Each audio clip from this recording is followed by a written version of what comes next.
नमस्कार। पिछले कुछ सालों से यह तमाशा लगातार जारी है कि जेएनयू से कोई एक खबर आती है और फिर उस पर लगातार तमाशा होता है। सोशल मीडिया पे तमाशा होता है, नेशनल न्यूज चैनल्स पे तमाशा होता है। मेरी समझ में नहीं आता है कि एक छोटी सी यूनिवर्सिटी जिसमें कुछ हजार छात्र पढ़ते हैं वो इतनी ज्यादा महत्वपूर्ण क्यों हो गई है कि उसकी हर चीज पर नेशनल लेवल का रिएक्शन होता है। अभी आप सबको पता है, हाल में एक घटना हुई कि वहां की दीवारों से कुछ तस्वीरें आई। उन दीवारों पर पोस्टर्स लगे हुए थे और वो पोस्टर्स कह रहे थे ब्राह्मण भारत छोड़ो और इस तरह की बातें। इनको लेकर भी तमाशा होना ही था। Social media, national news channel, अखबार, हर जगह यह खबर फैल गई और इसकी आड़ में कुछ लोग अपना जातीय गौरव पेश करने लगे। कुछ लोगों की जातीय कुंठाएं उबल के बाहर आने लगी और ये तो था ही कि जेएनयू के बारे में उल्टी सीधी बात करने की छूट तो एक बार फिर से लोगों को मिल ही गई। ऐसा लगा जैसे जेएनयू के सारे छात्रों ने मिलकर वो नारा लगाया हो। कुछ बातें इस पर समझ लेनी चाहिए। पहली बात तो ये कि मैं पिछले 20-25 सालों से जेएनयू को जानता हूं। वहां पे अंबेडकरवादी छात्र राजनीति रही है, वहां पर वामपंथी छात्र राजनीति रही है, कांग्रेस के लोग भी रहे हैं, एबीवीपी के लोग भी रहे हैं, हर तरह की छात्र राजनीति वहां पर रही है। लेकिन इस तरह के नारे कभी नहीं लगाए गए। ऐसे नारे वहां से कभी बाहर नहीं आए। तो इस बात की जांच होनी चाहिए कि इस समय जब देश के कई राज्यों में, दिल्ली के एमसीडी में चुनाव चल रहा है और जेएनयू काफी टाइम से अपेक्षाकृत शांत है, पढ़ाई लिखाई का माहौल है वहां पर, अचानक से ये नारे कैसे आ गए? कहीं ऐसा तो नहीं कि जेएनयू का नाम खराब करने के लिए ये कुछ शरारती तत्वों की साजिश हो? दूसरी बात, हमें यह समझना चाहिए कि जेएनयू में छात्र पढ़ते हैं। एक कहा जाता है, एक दोहा है कि क्षमा बड़न को चाहिए, छोटन को उत्पात। तो स्टूडेंट्स हैं, बच्चे हैं हमारे, अब अपने बच्चे स्कूलों में पढ़ रहे, कॉलेजेस में पढ़ रहे हैं। तो अगर मान लीजिए कि उनमें से किसी ने ऐसा लिख भी दिया तो इसको क्रिमिनलाइज करने या इसको नेशनल मुद्दा बनाने के बजाय सोचना चाहिए कि ऐसा क्यों हुआ होगा। देखिए, एक बात तो बहुत साफ है कि हमारे समाज में जाति भेद तो है, लंबा जाति भेद है। अभी हाल में एक खबर आई थी कि दक्षिण भारत में कहीं एक महिला ने कोई प्याऊ छू दिया था तो उसको गोमूत्र से साफ कराया गया था।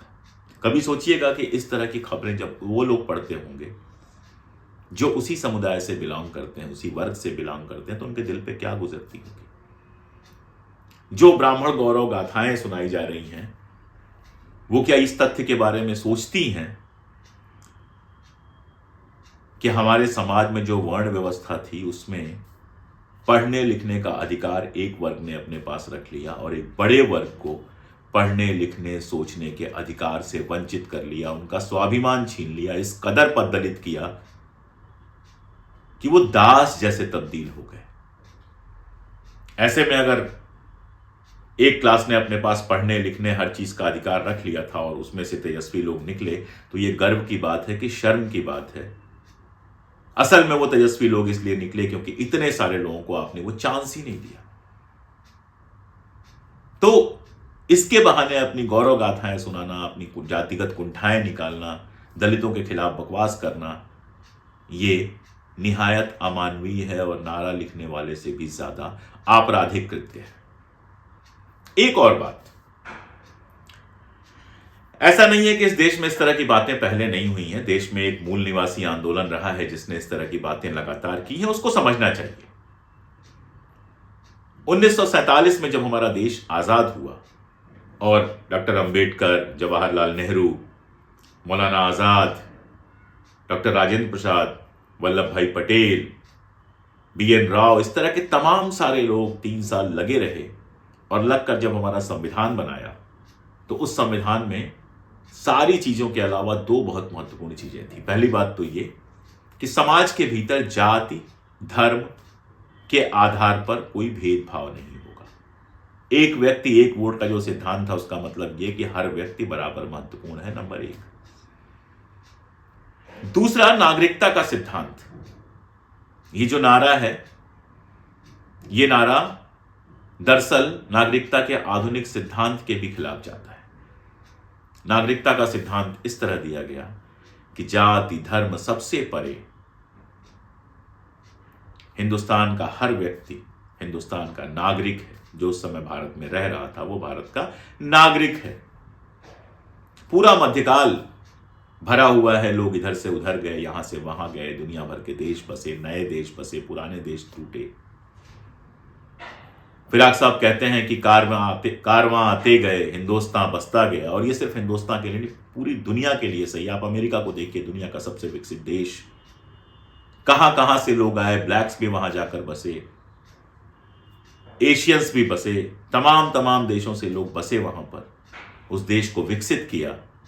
और वहां का हर नागरिक आज खुद को एक अमेरिकन, एक अमेरिकी नागरिक समझता है। उससे कोई सवाल ये नहीं पूछता कि तुम कहां के रहने वाले हो, या उसे अपने खुद से यह सवाल नहीं पूछना पड़ता कि वो कहां का रहने वाला है। भारत में भी तमाम राष्ट्रीयताएं आई, यहां विलीन हो गई।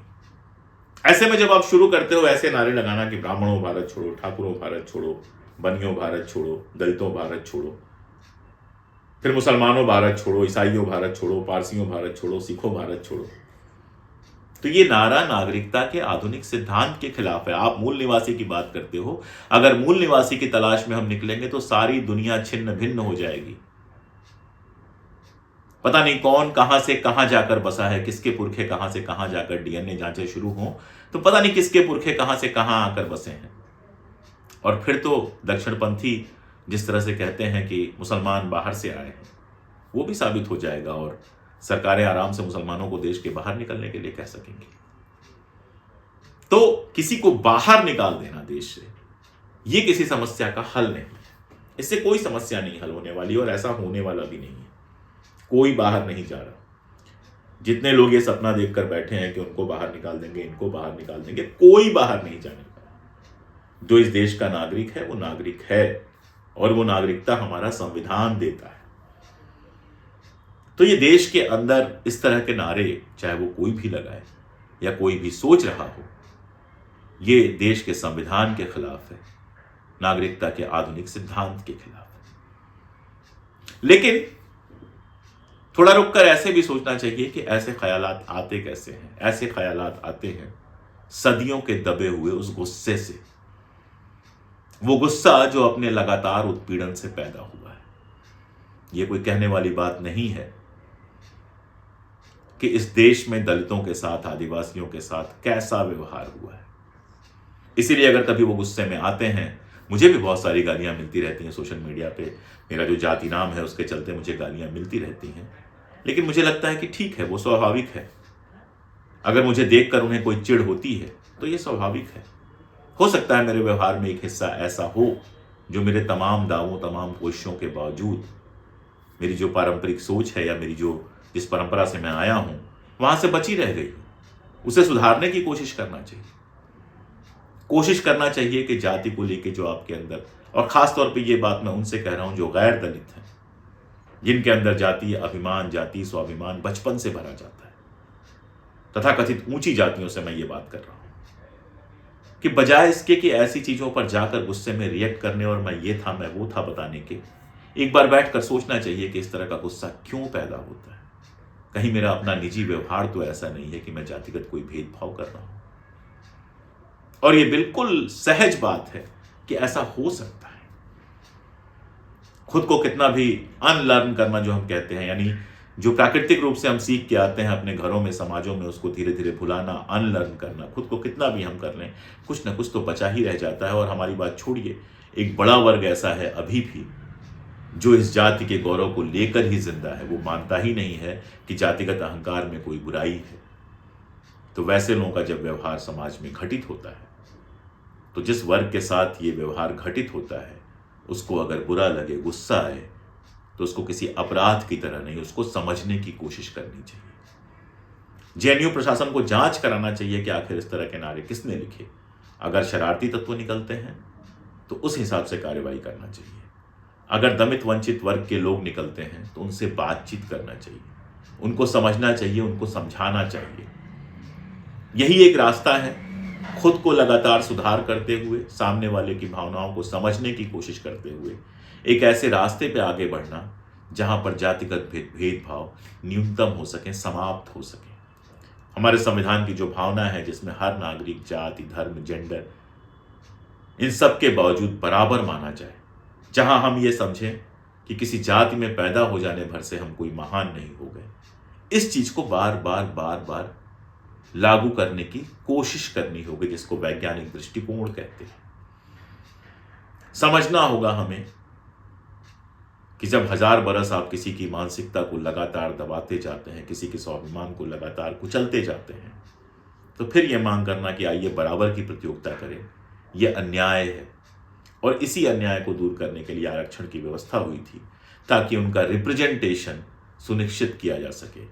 जब वो रिप्रेजेंट करेंगे, समाज की जरूरी जगहों पर वो जाएंगे, उनका रिप्रेजेंटेशन होगा तो स्वाभिमान बढ़ेगा, उनके अंदर एक कॉन्फिडेंस आएगा और वो इस देश के बाकी नागरिकों की तरह ही विकसित हो सकेंगे। और इसका बहुत सकारात्मक प्रभाव हमने देखा है। अगर आज की डेट में आप देखें तो कोई ऐसी फील्ड नहीं है, चाहे बौद्धिकता की हो, चाहे वैज्ञानिकता की हो, कोई ऐसी फील्ड नहीं है जहां दलित दमित वर्ग से आने वाले लोगों ने अपनी जगह नहीं बनाई है और शानदार प्रदर्शन नहीं किया है। और आने वाले वर्षों में यह और बेहतर होता चला ही जाएगा।